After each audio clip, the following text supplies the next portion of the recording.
Hello guys, good day. So meron na naman po tayong barya ngayon dito. So bali ito po yung second batch. Ayan, sahin natin po natin na worth 500 pesos po na mga 5 piso coins. So ito nga po lahat ay mga NGC or New Generation Currency Series. So wala po itong halong BSP series. So gagawin naman po natin ngayon ay magko-coin hunting na naman po tayo.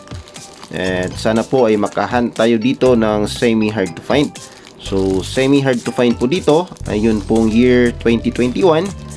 At yun daw pong meron daw pong year 2020 na round type.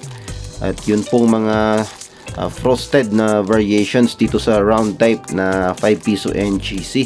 So yan po ang mga mint years na susubukan nating mahunt for today's video. At sana po ay swertihin tayo ngayon. At bago po natin ito simulan ay mag-intro muna tayo.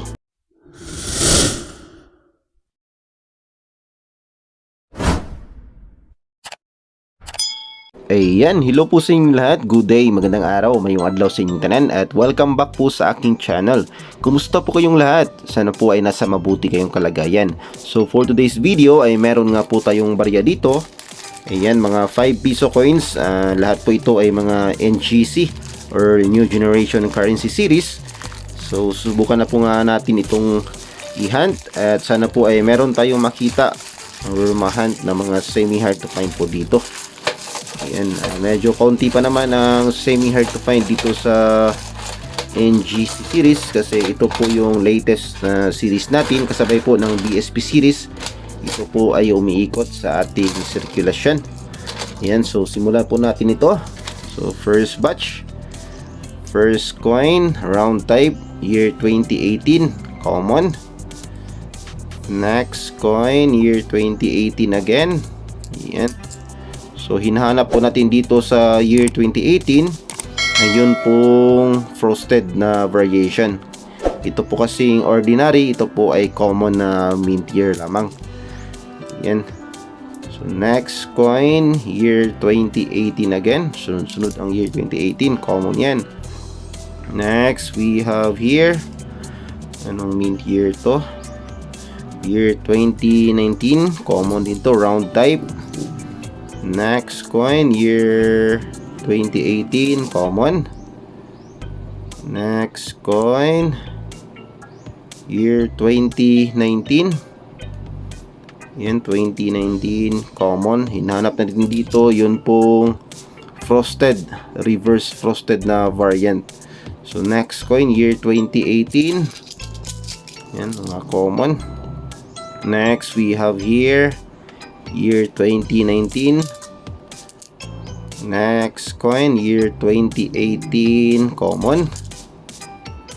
And next, year 2018 again.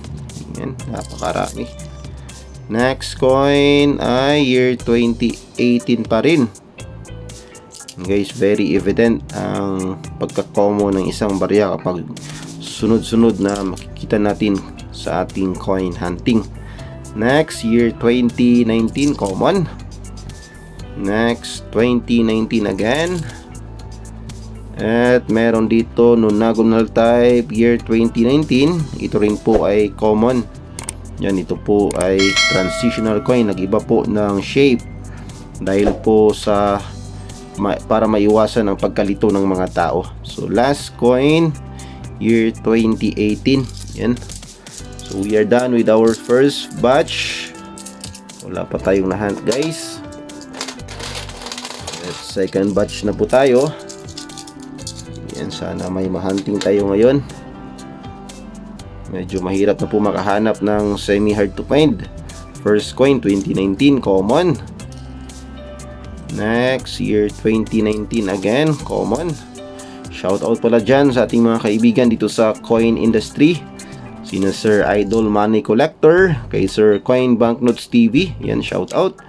Kay Sir Kwentong Barya, kay Sir Saudi Boy TV, kay Sir Mario Victorio Coins, yan, shout out po sa inyo dyan. Kay Sir Greg Ahero, kay Sir Rolando Quijada, yan, kay Sir Nelson Alquino. At sa lahat po ng ating kaibigan dito sa ating pagko-coin hunting, dito sa ating coin channel. Maraming salamat po. sa inyong palagiang pagsuporta dito sa ating munting channel.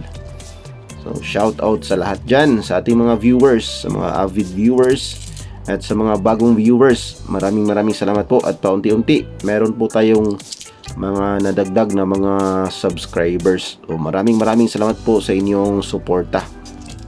Ayan. So next coin, year 2019. Next, year 2018, common. Next coin, year 2017. Ayan, may nahantay na year 2017. Pero medyo marami na rin po ako naitabi niyan. At yan po ang na-feature natin sa ating latest video. So last coin we have here, year 2019. Ayan. So we are done with our second batch. Last batch na po tayo guys. Wala man lang tayong nahan kahit ano, mga frosted na variation dito. Sana makahunt naman tayo guys. So first coin of the final batch, third batch, year 2019, common. Next, year 2018, common pa rin. And at the end of the video ay magsiselect po tayo ng isang barya. At i-update natin sa Numista kung magkano na ba ang kasalukuyang percentage at price appraisal. So siguro ito yatang nonagonal type na year 2019 at round type na 2019 ang i-update natin. So next, year 2018, common. Next coin, year 2019, common. Next, year 2018 again. Next, year 2019. At ito toned coin, year 2017. Ito maganda rin, oh. Toned coin. Yan. Next coin, year 2018, common. Next, year 2019. At 2018. Ito, year 2019. Ayan guys, ito ang i-update natin mamaya. Dalawa. Round at nonagonal na year 2019. 2019 again. And finally, our last coin of this coin hunting series ay year 2019. So ayan guys, natapos na naman ang ating coin hunting series. Although wala tayong nahan ngayon, pero meron tayo ditong dalawang barya, year 2019 po ito. At ito po ang i-update natin sa talaan po ng Numista. So punta tayo guys dito sa n.numista.com. Ayan. Unahin natin itong round type. Ayan, dito tayo sa Numista. So round type ang unahin natin. Ayan, kapag kayo po ay bago sa coin industry, na coin collection, ay puntahan nyo po ang n.numista.com. At lahat nyo gusto nyo pong malaman ay pwede nyo pong makita dito sa n.numista.com. So punta tayo guys sa year 2019. Ayan, so year 2019 PI, dalawang uri po. Yan, meron nga pong frosted reverse. So itong hawak natin, ito po yung regular lamang. So hindi po ito frosted. So unahin natin ang regular. Yan, 26% po ang kanyang kasalukuyang percentage. At medyo malaki na rin pala dito ang kanyang price appraisal. So sa very fine, 35 pesos. Extra fine, 38 pesos. Sa almost uncirculated ay 38 pesos. At sa kanyang uncirculated na condition ay 60 pesos. Yan, so medyo malaki na dito sa regular na 5 piso year 2019. Dito naman po sa frosted reverse, ang kanyang kasalukuyang percentage ay 1.9%. Pero wala po siyang current price appraisal po dito. So ganyan po talaga nangyayari minsan sa mga semi hard to find na barya, ay wala pa pong datos or update sa kanyang price appraisal dito po sa Numista. Ayan, so punta naman tayo dito sa nonagonal type. Ayan. So sa nonagonal type naman, yan 2019 to 2021 pa po ang years nito. Yan, ito po yung ipinalit ng BSP para po maiwasan ang pagkalito ng mga tao Dahil itong 5 piso po kasi ay napagkamala na 1 peso. So, to avoid confusion, ay pinalitan po ng nonagonal type ang round type. So, dito sa year 2019 PI na nonagonal type, 89% po ang kanyang kasalukuyang percentage. So, napakarami po. At meron siyang price appraisal dito. Sa kanyang extra fine condition ay 36 pesos. Sa kanyang almost uncirculated ay 36. At sa kanyang uncirculated na condition ay 80 pesos. So, ayan guys, ang ating update dito sa year 2019. Yan, may tatlong variants pa ito. Meron pong regular na round type 2019. Meron din pong reverse frosted na year 2019 round type.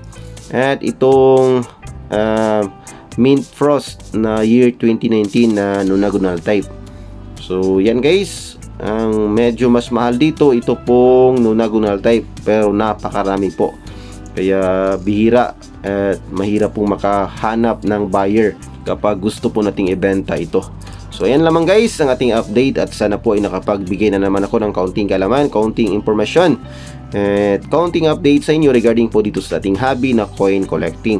At kung bago ka pa lamang po sa aking channel at gusto mo ang mga video na katulad nito, ay huwag mo na rin kalimutang mag-like, mag-comment, mag-share at mag-subscribe at pakipindot na rin ang notification bell para updated ka sa mga susunod kong videos.